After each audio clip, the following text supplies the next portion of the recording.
So this is going to be the last episode in my little 4 episode arc where I'm talking about online reviews. And I've been hitting this bad boy from a bunch of different angles just because reviews are kind of important, and I'm trying to rearrange your mental furniture just a little bit because I want reviews not to be in that hard to do block. I want it to be in the, that's easy, I do it all the time block. And the reason for that is because if you're rocking by yourself, reviews are kind of important, have an outsized impact on how well you can grow your business and all that. And what I want to do is give you some actionables that make stacking reviews easy. Well, that's what this episode is for, because when it comes to reviews, more is better. And the secret to getting more reviews is just not to ask. Hey there, how you doing? This is Chris, your friendly neighborhood internet Sherpa, back again with another one of those tips on how to bring bodies to the door, put cheeks in the seats, and of course, build your list. All right, I know, a little counterintuitive. So what do you mean by the secret is to not ask and all that good stuff? Well, stick with me. You know how I do. I'll get you there eventually. I want to start by pointing out something, that you're running a business. And you're like, well, no, duh, I'm running a business. I got it, but check this out. Your business is not the thing you do, because people who have hobbies may do that same thing. The difference between you running a business and you having a hobby is all those other things that turned it into a business, all those things that you do on a consistent basis, making sure that you always have the supplies you need, making sure that you do all of those non-think about, scheduling appointments, paying the rent, all that stuff, the things that people who are running a hobby don't have to worry about. Well, if you're having a hard time with the review game, in other words, you're inconsistent with it, chances are you probably don't have a process for reviews. You actually probably just something you have to remember to do. It's just not in your regimented series of things that you do. And if that's the case, it's going to be inconsistent on a regular basis, and you're never, ever going to have all that you need. So what I want to do in this episode is give you about 5 tips, 5 things that you can take away that's going to give you some ideas on how to take reviews from something you have to remember to something that just happens. All right, so here's the first one. Automate it. And it is 2026. You can automate that. If you have any scheduling software, if you're using Client Connect, no matter what you're doing, there is an automation that can run. Appointment happens, review goes out. You don't have to think about it. That is the simplest option available to you. It's so simple and it's so prevalent, there's no reason not to use it. And of course, if you're a stubby pencil kind of person, okay, then you got to go with plan B. But if you're doing any kind of online booking, use the automation that comes along with it to request a review. So that's the first thing, automate it.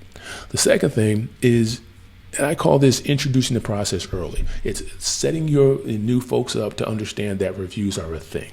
And here's what I mean by that. Usually if you get a brand new client in, there's this orientation that has to happen. And I don't know how you do yours, but the bottom line is you say, hey, here's how I do what I do. Well, part of that conversation can be where you tell them that when we're done with each appointment, I'm going to send you a link to leave a review if you'd like. At no point are you asking, you're simply saying this is what's going to happen. You're setting the conditions for success down the road. What does a couple of things. One, it lets people know that reviews are important to you. It lets them know that it's coming. And it can kind of set some, expectations that you're about to have a really good experience. Because if you're bold enough to mention that the reviews at the very first, that means that you're confident that you're going to do great work. So that's a good thing there. So introduce the process early in the conversation. The next thing you can do is, I call it making the process visible. And this is where QR codes come in. If you've got a station, even if you're a booth renter sitting on the floor, one of the things that you can do in that mirror is to get a QR code and say, please leave us a review. You see those for Yelp, you see them for Google and all that good stuff. Put those up there where they're easy access, where someone can just snap a picture of that or scan the QR code and go straight to where they need to go to leave a review.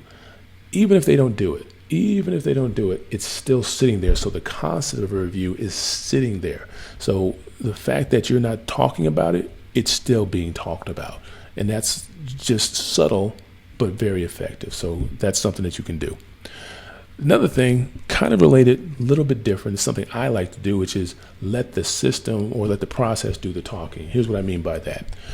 If you're one of those folks that doesn't like asking for reviews, don't ask for reviews. Just state that I'm going to send you a link to my review page. Like if you look over on my website, I do this for my website, I do it for all the people that I work with. at the bottom down here in the footer, there's a thing that says review C2 local. You click that bad boy and it takes you to this page right here, which is where I ask for a review.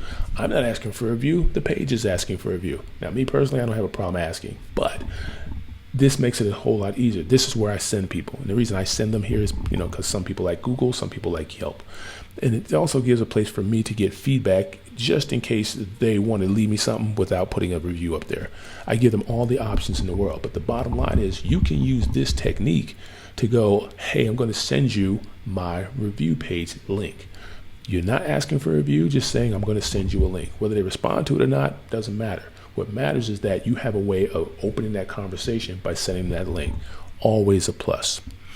Now, here's the last part, and this one is tricky because the goal of having a process for doing this review thing is an if this, then that. If you have an appointment, then you're going to send a review. You're going to request a review. But the thing is, the goal is not to get the review. Sounds like it should be, but it's not. That's a byproduct. The goal is to run the process. Be 100%. If someone sits in your chair, a review goes out. Someone lays on your table, a review goes out.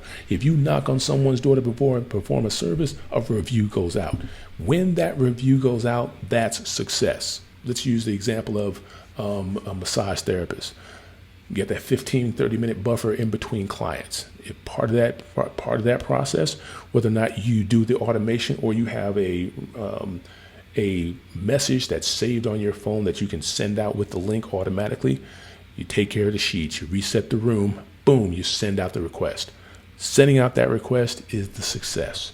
You do that on a consistent basis. You get to where that's the thing you focus on, your reviews are going to go up because you're not stressing on anything other than just getting the message out. The bottom line is there's a bunch of options that you have for getting the question of please leave me a review out there. You can do it, you can automate it, you can have it just sitting in front of them. There's a bunch of different ways you can do it. The goal is to request it from everyone. You do that, you're going to start stacking them. You start stacking them, it becomes a self-licking ice cream cone. You're going to start getting them all over the place. I guarantee. All right, so let's see. Before I get out of here, because I just want to get all that out, fun talking about this because I know I'm going to keep referring back to this over and over again. But this is only the tip of the iceberg. Well, I'm not sure if it's the tip, but it's definitely part of the iceberg that is online marketing, because all this stuff works together.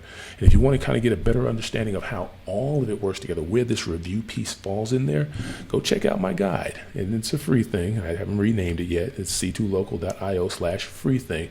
So you can get this one over the world. This is how online marketing works.